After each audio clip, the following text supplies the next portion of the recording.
The world lost more than 400 million full-time jobs due to the pandemic. In addition to this, the world is also witnessing voluntary job losses or the Great Resignation, a term coined by Professor Anthony Klotz that describes the phenomenon of a large number of people leaving their jobs during the pandemic because they're no longer fulfilled in their work lives. Although I love this company more than almost anything in the world, I have decided to step down from my post and spend more time with my family. People either change their jobs to a company they're more passionate about, or start their own business, or take freelance and gig work, or else turn into social media creators overnight. Retired, good to see you. Thank you for gifting us 6 months of a tier 1 to Bubbles. Thank you so much. Thank you. How are you doing, Retired? Long time no see.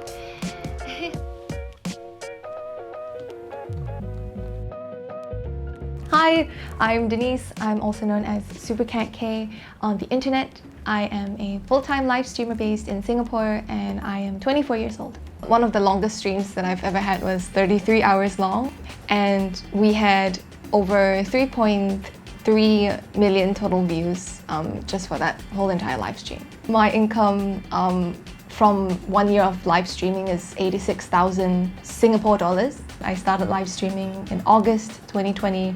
I definitely think COVID was a very big push to have me try all of these other things that I wanted to try.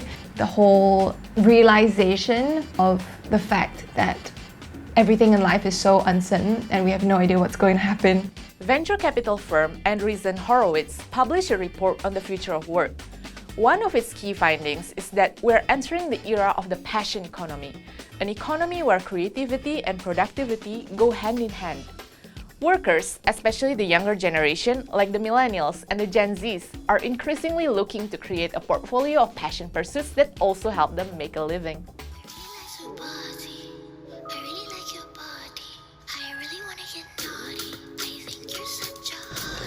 Hi, welcome to my place. I went to this place currently. I'm staying here for about 2 years. Living room, piano, kitchen.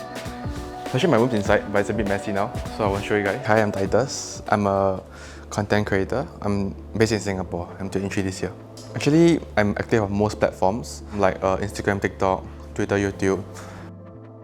I also have an OnlyFans account. I started, I'll say March 2020. Just nice when the pandemic started. The pandemic is better for me because I was home often and gave me the opportunity to find out what I like, in my free time. I'm currently working on a bigger project right now. This previous project was just like kind of like a membership pass in a way for like future projects. That was just like an impromptu project to see whether my fans are into this kind of Web3 stuff. So I sold out, so I was pretty happy.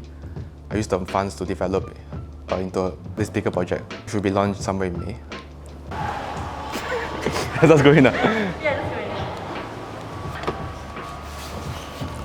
So now we're heading to my friend's Lola's place. She's another creator, and we'll ask her some questions.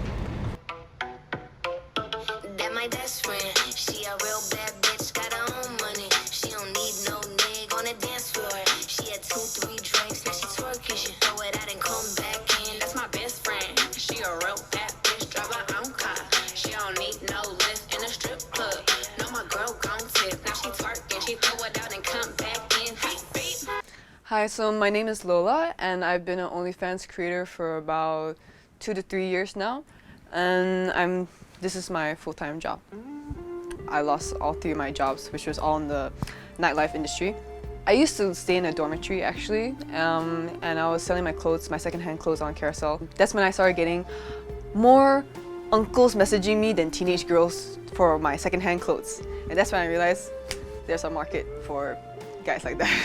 So I have Instagram, I have TikTok, I have Twitter, I have Reddit, I have Discord. I even hustled on Shutterstock, Etsy, Carousel, Vimeo, everything. ManyVids, Fansly, Gumroad, Patreon, yeah, everything. YouTube as well. Right now I'm making around 5 digits a month.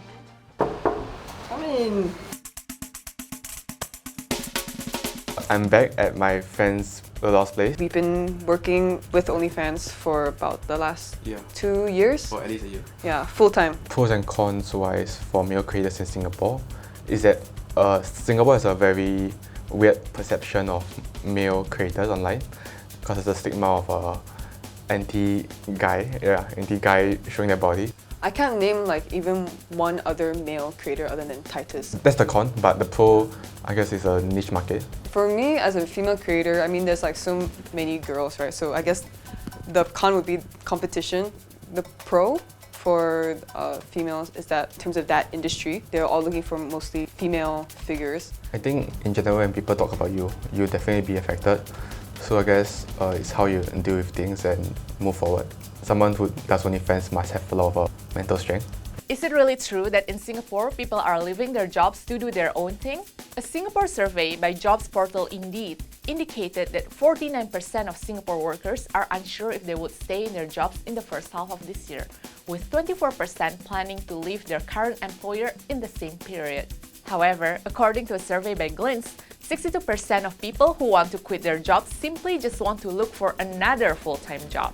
Hence, is it the Great Resignation or rather the Great Reshuffle? We like this phrase Great Reshuffle because I think there's a nuanced difference in Singapore and Asia as opposed to the broader Great Resignation trend that's reported very much in Western media about what's happening in US and maybe Western Europe. On the candidate side, that there's a significant amount, 62% are actively looking for new opportunities. And then on the employer side, we continue to see quarter-on-quarter growth, at least in our business, about 10 or 20% growth in hiring activity. The Great Resignation or Great Reshuffle, whichever you prefer, doesn't in itself denote a loss of productivity. So in Singapore, we're like more Asian. We want to make sure that we have some form of a safety net or some form of stability before we want to pursue any other career that can't guarantee us that. Whereas in the US, there's a lot more focus on just really going out there. And if you want to be an artist, you are okay to work 5 different jobs and earn all different sorts of money to be a full-time artist. According to the World Economic Forum, 85% of the jobs that are going to exist in 2030 don't exist today. With the passion economy becoming mainstream, new kinds of passion-based careers will become the norm in the future. Meanwhile, in the corporate world, companies must adapt to accommodate the changing needs, demands, and expectations of a more empowered human labor. The mass resignation is happening both now and during the pandemic because so many people have had the opportunity to re-evaluate their priorities, and many have discovered the need for greater work-life balance, more autonomy as we've moved to remote work. They've decided that they want to work for a company that is purpose-driven and also a company that affords them the flexibility. Employees are asking themselves, do we live to work? Do we want to go to the office every day? Do I feel appreciated for my hard work and loyalty? Would we be happier elsewhere? And it's a very candidate-driven market at the moment. So employers need to pivot to thinking people first, and they need to change their approach to recruitment. My personal recommendation to employees would be transparent with your employer. Look for a career and not for a job. Communicate with your employer, your manager, or what exactly you're thinking, what are you wanting, what is your passion, and maybe there is a way to align both of that. Passion economy is the underlying driver, and the Great Resignation or reshuffle is perhaps a symptom or a manifestation of it. Yes, the pandemic has made all of us realize that whether working for others or working for ourselves, we need to feel appreciated and feel passionate about what we do for a living. I think this is the first time I've ever gotten part of a job that allows me to be fully and entirely myself.